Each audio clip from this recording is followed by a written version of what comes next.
Fue un año complejo para la economía, no solo por las incertidumbres que se generaron en el proceso constituyente y cómo iba golpeando estos distintos sectores, sino que también por todo lo que pasó post pandemia, el efecto de las ayudas en los precios. Vamos a estar hablando del balance del 2022, pero sobre todo hacer esos análisis para proyectar 2023 y a qué estar poniendo ojo. Para todo esto nos acompaña el vicedecano de posgrado de la Escuela de Negocios de la Universidad Adolfo Ibáñez, el economista Pablo Correa. Pablo, bienvenido, ¿cómo estás?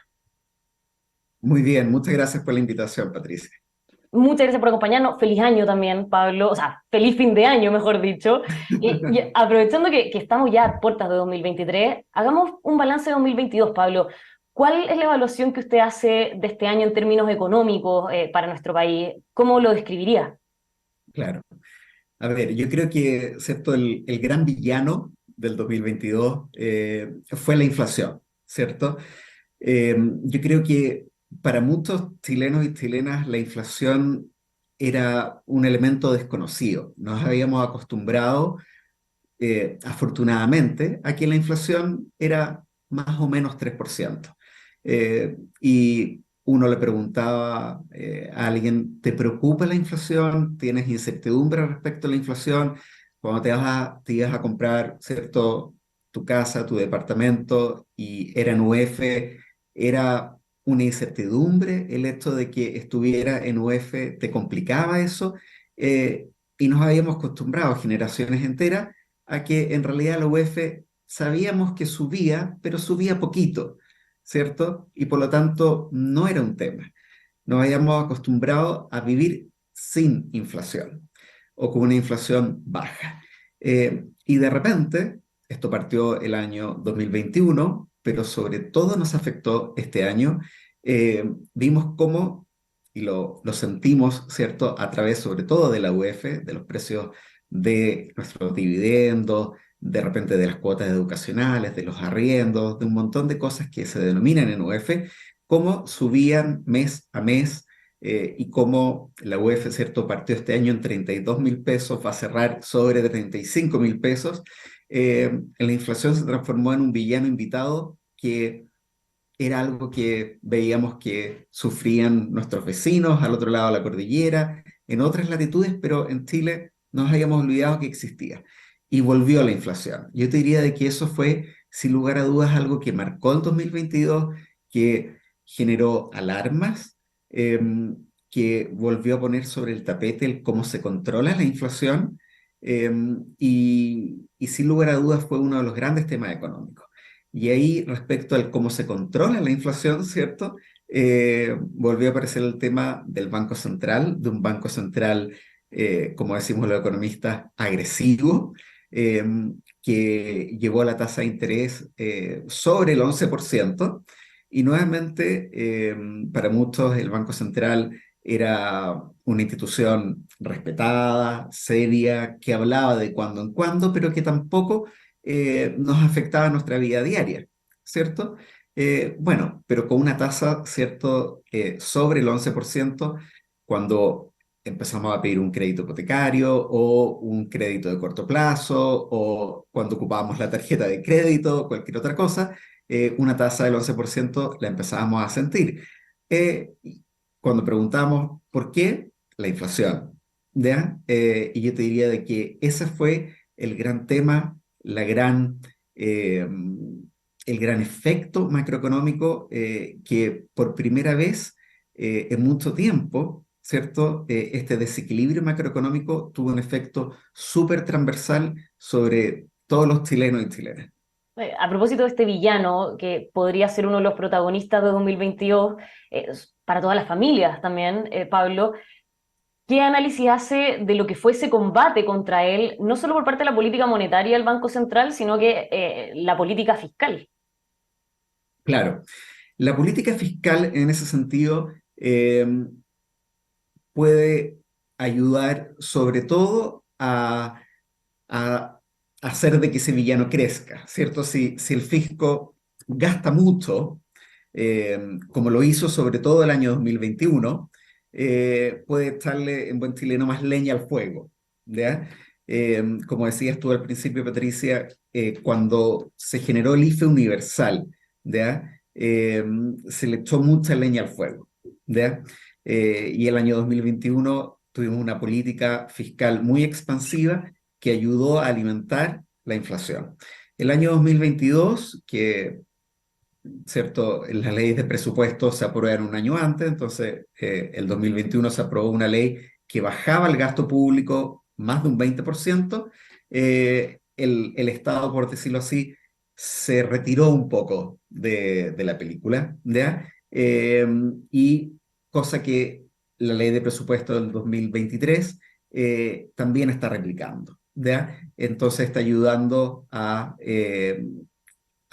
disminuir el fuego. ¿Ya? Se han puesto de acuerdo, por decirlo así, y hay una coordinación entre la política monetaria y la política fiscal para tratar de contener ¿ya? Los efectos de la inflación. Y en ese sentido, ¿cómo ve que se va a ir moviendo la variación de los precios para 2023? Claro. Siempre hay cosas que no podemos predecir, ¿ya? Hay un chiste entre los economistas que tengo que decir que todos los chistes de economistas son todos muy fome, pero uno que dice que los economistas para lo único que son buenos es para darte una explicación mañana de por qué no lo apuntaron a lo que dijeron ayer. Pero habiendo dicho eso, todo indica, ¿cierto?, de que el 2023 la inflación debiese ser significativamente menor, ¿ya? Debiésemos volver a ver una inflación de un dígito, ¿ya? Y una inflación de que por lo menos sea la mitad de lo que vimos el 2022, ¿ya? Una inflación que esté en el rango de alrededor de un 6%. eh, pero pueden pasar cosas que están fuera del control de Chile, ¿ya? ¿Cuáles son esos elementos? Eso, importante que marquemos ese punto porque cuando se habla de la evolución de los precios, siempre se marca que hay factores externos y factores internos. Claro, de los externos no podemos hacer mucho, así que ¿cuáles son esos, Pablo? Claro. Como te decía, de los factores internos, yo te diría de que las autoridades en buen chileno han hecho la pega, ¿ya? Tanto el Banco Central como el Ministerio de Hacienda han hecho la pega. Y si nos quedáramos solamente con eso, yo te diría, mira, la inflación el próximo año va a estar en torno a un 5, un 6%, y va a bajar. ¿Por qué no baja más rápido? Nuevamente, acá el culpable, entre comillas, es la UEF. Hay muchos precios que el 2023 se van a reajustar en función de la variación de la UEF del 2022, ¿ya? Por lo tanto, se replica la inflación pasada el 2023, ¿ya? Cuando a uno le y el precio más importante o parte de esos precios son algunos salarios, ¿ya? Por ejemplo, el reajuste del sector público. Todos los precios de esos salarios, ¿en cuánto se van a reajustar el 2023? En un 12%, que es la inflación del 2022. Entonces ahí tú tienes un precio importante que el 2023 va a crecer en función de la inflación del 2022, ¿ya? Entonces hay muchos precios que el 2023 están, por decirlo así, contagiados por inflación pasada. Y eso hace que la inflación sea un poco pegajosa y no baje más rápido, ¿ya? Y por eso que no podemos decir, sabes, que la inflación va a bajar de nuevo al 3% de una. Y va a bajar más bien en forma gradual, pero debiese estar en torno a un 6, un 5%. ¿Qué cosas pueden pasar? Cosas que vengan de afuera. No hay claridad respecto a cómo se resuelve la guerra de Ucrania, ¿ya? La guerra de Ucrania Claro, tiene... una guerra que, para comentarlo también, se pensó que iba a durar algunas semanas y ya prácticamente vamos a cumplir un año en un tiempo más. Exacto. Entonces, uno podría ponerse, ¿cierto?, en estos escenarios extremos, ¿cierto? Uno podría decir, ¿sabes qué? El presidente ruso eh, tira una bomba sucia en Ucrania, ¿ya? Y eso afecta los precios de las materias primas, de los granos, del petróleo, etcétera. Y eso, sin lugar a dudas, nos afecta. Y la inflación vuelve a estar, no sé, en torno a un 8%. Ese tipo de cosas pueden suceder, pero son escenarios que se salen de nuestro escenario base. Entonces, mirando hacia el 2023, yo diría que la primera buena noticia es que, sin lugar a dudas, la inflación va a bajar. De todas formas, estamos viviendo, Pablo, una especie de déjà vu con el proceso constituyente. Ya tuvimos lo suyo este año, se termina rechazando. Esto, desde el punto de vista de la economía, fue bien visto porque el proyecto, a juicio de muchos analistas, agentes, generaba más incertidumbres que certeza para la inversión. Ahora que empezamos un nuevo proceso, va a durar menos, pero es un nuevo proceso por sí solo. ¿Cuáles son las repercusiones que esto puede tener en las proyecciones económicas? Claro. Mira, a mí me tocó hace pocas semanas atrás estar en Londres en el Chile Day, donde estaba el ministro de Hacienda, había parte importante de la comunidad de inversionistas europeos y británicos, y el día lunes los inversionistas extranjeros le preguntaron al ministro de Hacienda cómo sigue el proceso constituyente, porque había una certeza por parte de la comunidad extranjera que el proceso constituyente, si bien se había rechazado, no había terminado. Entonces existía una incertidumbre respecto a ver cómo Chile iba a conducir esto, ¿ya? Entonces había una incertidumbre previa. Eh, y ese día, en la noche, ¿cierto?, sale el nuevo acuerdo. ¿Cuál era la sensación el día martes por parte de la comunidad de inversionistas extranjeros? Que el nuevo acuerdo, ¿cierto?, que ahora se discute en el Senado, había establecido lo que siempre debió haber sido el primer acuerdo constitucional. Un acuerdo que establecía ciertos perímetros, ¿ya? Que iba a ser acompañado por expertos, que iba a tener ciertos contornos en la elección de quienes iban a redactar esto, distintos, y que Chile nuevamente había encontrado una salida institucional a, a este proceso de que de una u otra manera eh, sabían que tenía que continuar, ¿ya? Por lo tanto, la percepción eh, que existía era de una reducción de la incertidumbre, ¿ya? Eh, y desde mi punto de vista, mientras antes concluya, ¿ya? Y se concluye como pareciese ser que se está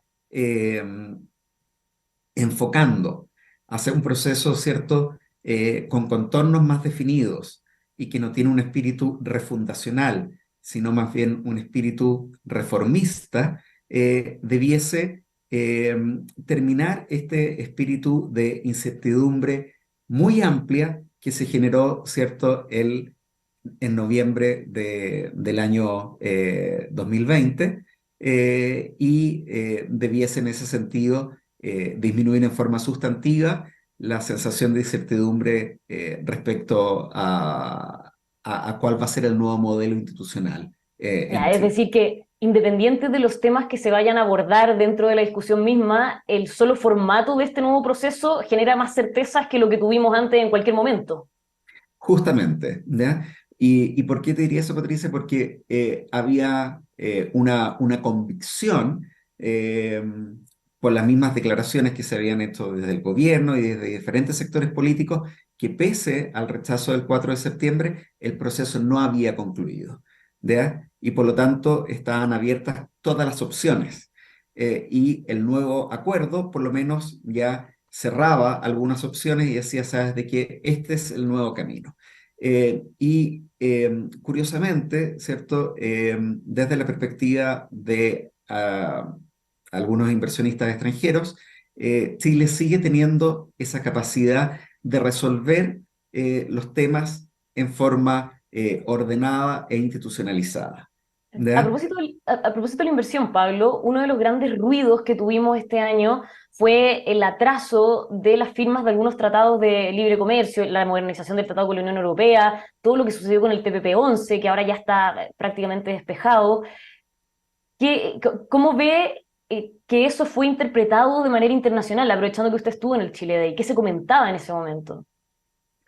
A ver, yo te diría de que la ratificación, ¿cierto? de esos tratados, ¿cierto?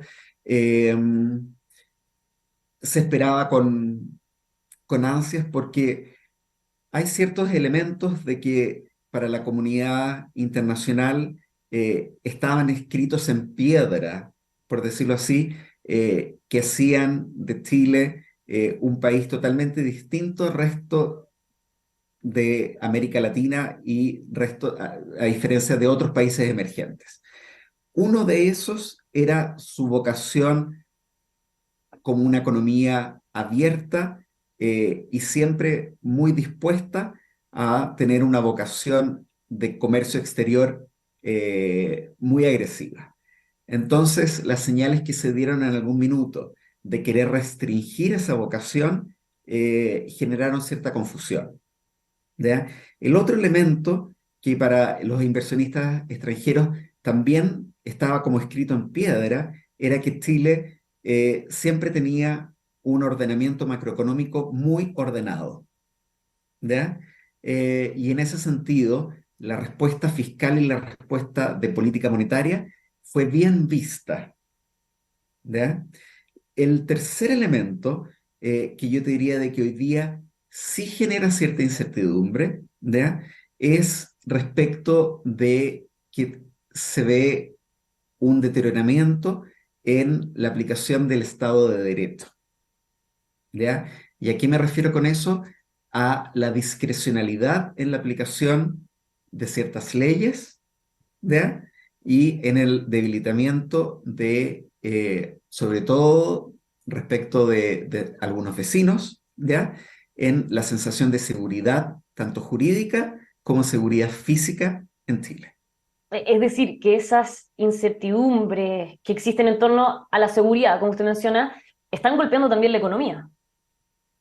Absolutamente, ¿ya? Porque hubo un minuto, ¿ya? Y eso tomó, yo diría, décadas de construir, en que Chile se separó respecto de la mirada latinoamericana, en el sentido de que para la comunidad internacional Chile era un país con esta vocación de apertura comercial, con un ordenamiento macroeconómico estable, con un Estado de Derecho impecable, ¿ya? Con seguridad contractual y donde tú podías ir, y esto hay que pensarlo desde la mirada de un extranjero, que tú podías viajar a Chile, eh, y a diferencia de viajar a Sao Paulo, a México, a la Ciudad de México me refiero, o a otras capitales de Latinoamérica, sin sentirte inseguro.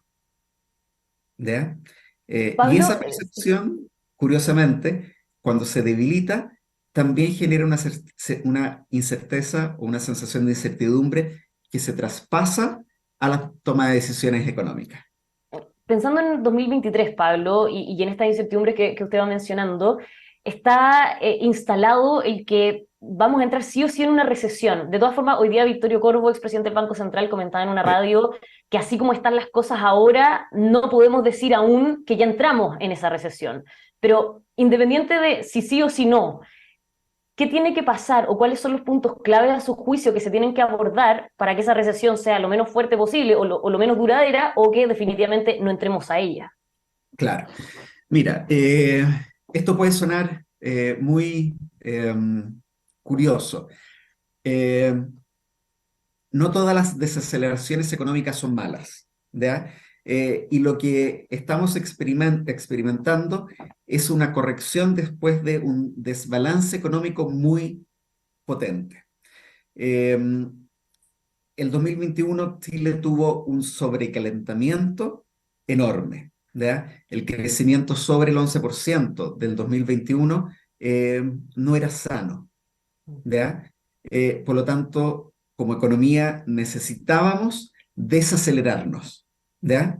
Y ese proceso de desaceleración se produjo el año 2022 y era sano que así se produjera, ¿ya?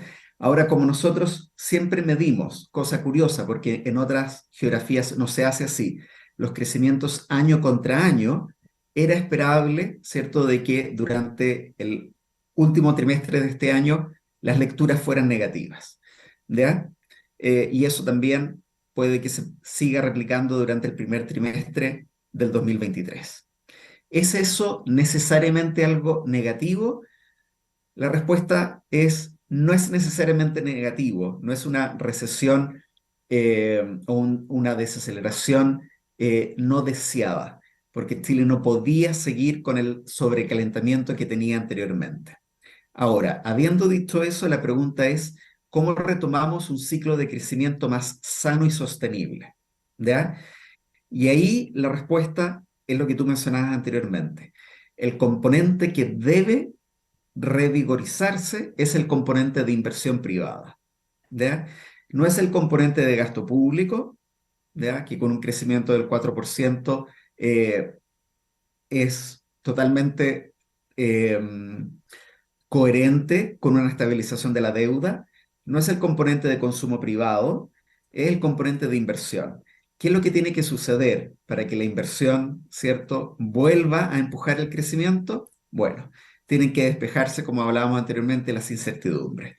¿Tiene que despejarse lo antes posible el proceso constituyente? Sí. ¿Tiene que despejarse lo antes posible la reforma tributaria? Sí. ¿Tiene que despejarse lo antes posible la reforma previsional? Sí. ¿Ya? Esos son elementos de que hoy día generan incertidumbre porque cambian en forma sustantiva las reglas del juego. Eso, Y hay ese despeje va a ser entonces también protagonista del 2023. Pablo, muchísimas gracias por habernos acompañado hoy día. Vamos a seguir con los análisis, así que hasta una próxima vez. Feliz año. muchas gracias a ti y que tengas también un excelente fin de año. Muchísimas gracias. Y a todos ustedes que nos están viendo, los dejamos invitados a que sigan aquí en emol.com.